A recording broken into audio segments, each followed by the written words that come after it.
Hello, I'm Henry Keane. We are UATV and you are welcome to the News Pulse. Today in the episode, Crimea raided, ports in flames, Ukraine unleashes Black Sea operation. Russian provocations reported in Denmark, Germany and even Alaska. EU draws a line, Russian jets could be shot down after warnings. Ukraine carried out a series of operations in the Black Sea on September 24th, 25th. These were the attacks on Russian targets in occupied Crimea, as well as oil ports in Russian Black Sea coastal cities. All of the operations were carried out, and I stress that out, using solely Ukrainian weapons. The systematic attacks became possible thanks to thorough preparation since back in 2022, the accumulation of strike means and the rapid and genuine development of Ukrainian high-tech.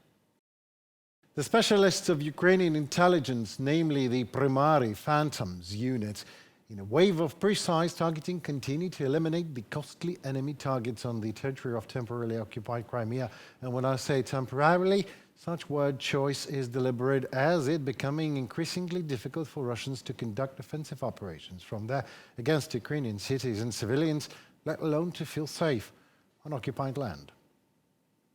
On September 24th, Ukrainian specialists targeted 2 Russian transport aircraft An-26 and 2 radar, 1 naval, used for monitoring the sea surface situation, 1 coastal piece. Such strikes have both tactical and strategic effects. They disrupt the enemy's logistics, undermine the normal functioning of early warning and maritime civilian systems, and force the Russians to spend more resources on restoring and strengthening the protection of bases and facilities. By preliminary and approximate estimate, total losses for the occupiers may amount to in between $22 to $42 million in total, with radar complexes making up the largest share of that amount. Everything happened because we thinned out the air defense. The GUR and SBU fighters played a major role here. Ukrainian fighters even physically landed on the peninsula to sabotage air defense systems and other equipment. All of the Russians' active air defense is now deployed in the eastern part of Crimea, solely to protect the Crimean Bridge. The western, northern, and southern parts are less protected. Dmytro Zhmylo, Executive Director of the Ukrainian Center for Security and Cooperation, in a comment to the Ukrainian 24 channel. The city of Novorossiysk, where to Russia located its Black Sea fleet from Crimea due to continued Ukrainian drone and missile strikes, again comes under attack on September 24th, this time by Ukrainian drones Beaver. This is confirmed by footage shared by local residents. Russian air defense attempted to intercept the drones, yet the attempt was not too successful, resulting in shrapnel damaging civilian residential buildings. Later, the governor of Krasnodar Krai, Comrade Kondratyev, wrote that Novorossiysk had suffered a, I quote, terrifying attack by the Kiev regime, end of quote. According to him, the drones targeting the city center. He reported 2 fatalities and 3 injured. The primary target of the drones was reportedly a fuel oil terminal. Russian Telegram channels reported over 30 explosions in Novorossiysk city. Following the attack, power outages occurred in some districts and public transportation was also disrupted. Footage posted online suggests that not only Novorossiysk was targeted, the Black Sea port city of Tuapse also came under attack. Air raid sirens were heard across the city. The target was an oil refinery. As a result of the drone strike, at least 40 explosions were reported at the site, followed by a large fire. And damage to refinery equipment was confirmed. The port of Tuapse is one of Russia's key transport hubs, handling exports of oil, coal, fertilizers, metal products and grain. Meanwhile, social media users shared videos allegedly filmed in Tuapse, in which gunfire bursts, explosions and attempts to strike maneuvering targets at sea can be seen and heard.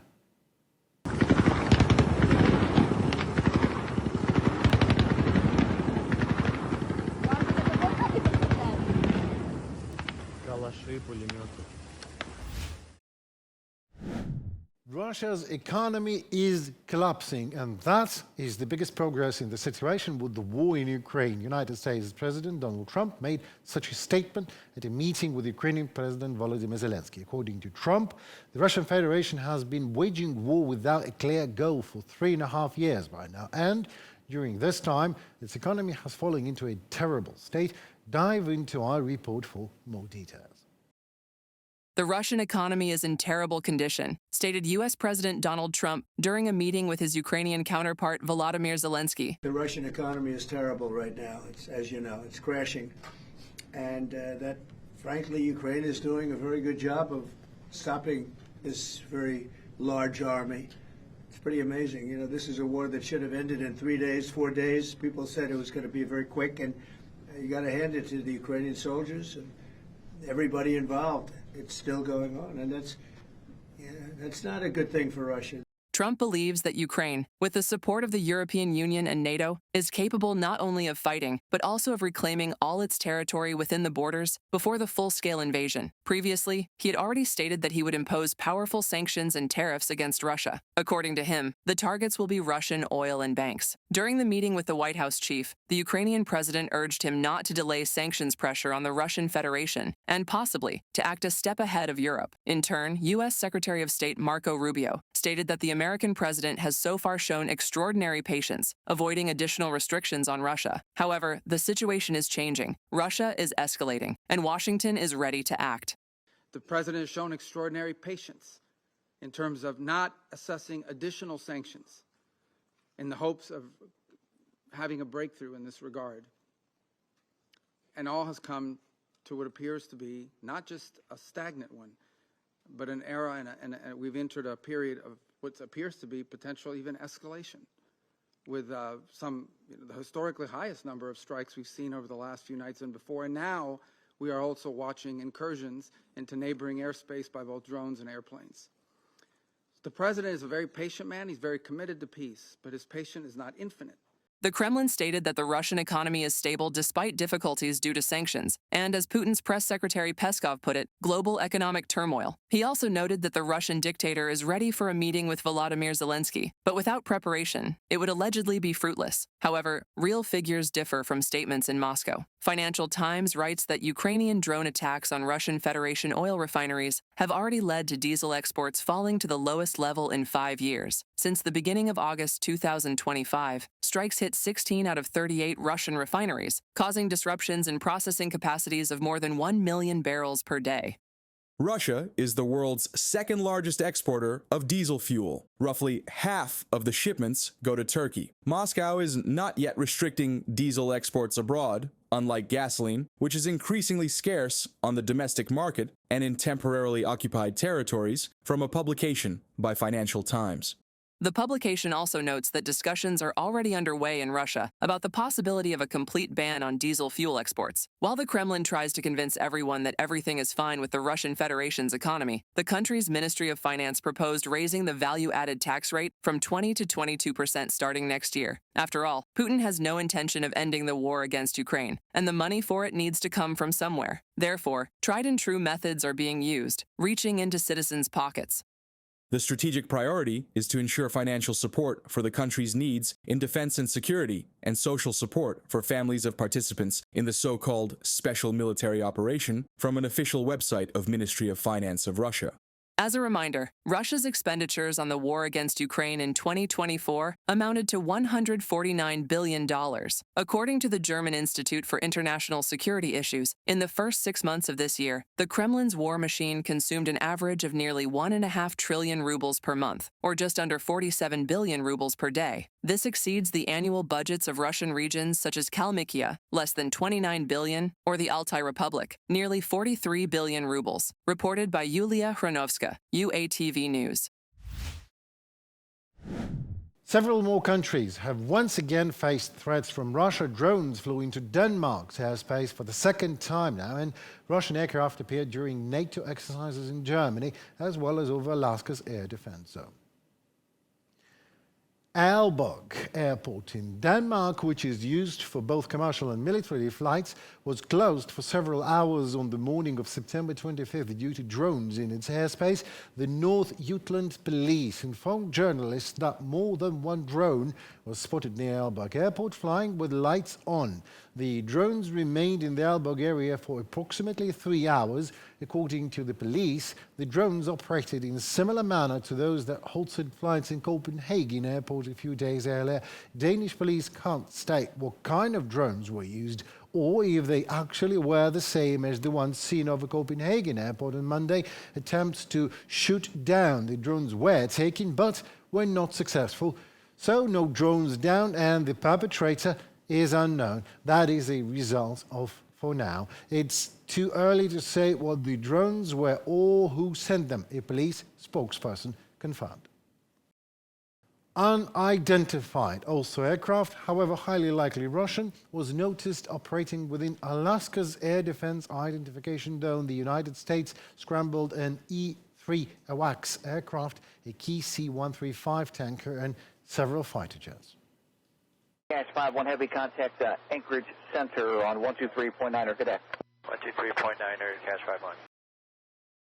Also, Russian military aircraft flew extremely close to a German frigate in the Baltic Sea during NATO's ongoing Neptune strike exercises, in what German officials see the obvious another deliberate provocation by the Kremlin. German Defense Minister Boris Pistorius confirmed the incident, telling Die Welt that this was the second such flyby in just 2 days, describing it as an intensive test of NATO's borders. The German Navy vessel was operating in international waters at the time of the encounter, and the minister drew parallels to recent violations of Polish and Estonian airspace by Russian drones and aircraft, emphasizing that such maneuvers are political provocation, not military necessities. Alongside the mysterious drone activity, industrial warehouses in the United Kingdom have also caught fire. And again, causes remain unclear for now. However, it's important not to overlook the really rogue pattern of hybrid threats linked to Russia. Moscow has repeatedly and clearly shown to the whole world that it does not rely solely on direct military provocations, from sabotage attempts on undersea cables in the Baltic Sea to fires in shopping centers in Poland or hacker attacks on critical infrastructure. These actions follow a clear strategy: sow chaos, test response times, and undermine public trust in security systems. The answer seems to be just one: show force and down anything that comes from Russia, whether drones, fighter jets, or provocations. And that is exactly what European Commission President Ursula von der Leyen has talked over while interviewed by CNN. Only blind wouldn't see it. Russia escalates. It escalates every single day, with drones, planes, missiles, cyber attacks, depots ablaze all across Europe, you name it. And it's getting more and more obvious it is not really a question how this issue of Russian escalation should be treated. On the sidelines of the UN General Assembly on Tuesday, US President Donald Trump said he believes NATO countries should shoot down Russian aircraft in their airspace. Shortly afterwards, Polish Foreign Affairs Minister, Radoslaw Sikorski, responded to a clip of Trump's answer to a reporter's question on the matter by saying, "Roger that." Speaking on British radio station LBC on Wednesday, Sikorski later elaborated the army has a duty to protect its territory, also in the air, and we will do what's necessary. However, he said his preferred response would be, I quote, to intercept drones and cruise missiles over Ukrainian territory before they even threatened doing damage to lives and property over NATO territory. European Commission President Ursula von der Leyen has not ruled out the possibility that Russian aircraft entering the airspace of European states should be shot down. My opinion is we have to defend every square centimeter of territory, and that means if there's an intrusion in the airspace, after warning, after being very clear, of course, the option of shooting down a fighter jet that is intruding our airspace is on the table. Ursula von der Leyen, President of the European Commission. With all due respect, it is very good to know that an option President von der Leyen is talking about is finally on the table, as it took long 4 years for it to get there. In all these years, Russia pummeled Ukraine day and night. So far, no tables, no options on them, no matter how firm they might look, actually deterred Russia from its practice of terror. So I guess we'll just have to wait a bit longer until Russians get bold and unpunished enough, and we'll move from provocations to sending missiles and drones directly at cities and communities in Europe. So then the option to shoot down intruding Russian fighter jets could be finally taken from that table and turned into action. That was it for today. My name is Henry Keane. Thank you so very much for standing with Ukraine. Please subscribe so to stay tuned to what is happening in the world and in Ukraine, shown to you by UATV, of course, from Ukrainian perspective. Thank you. Goodbye.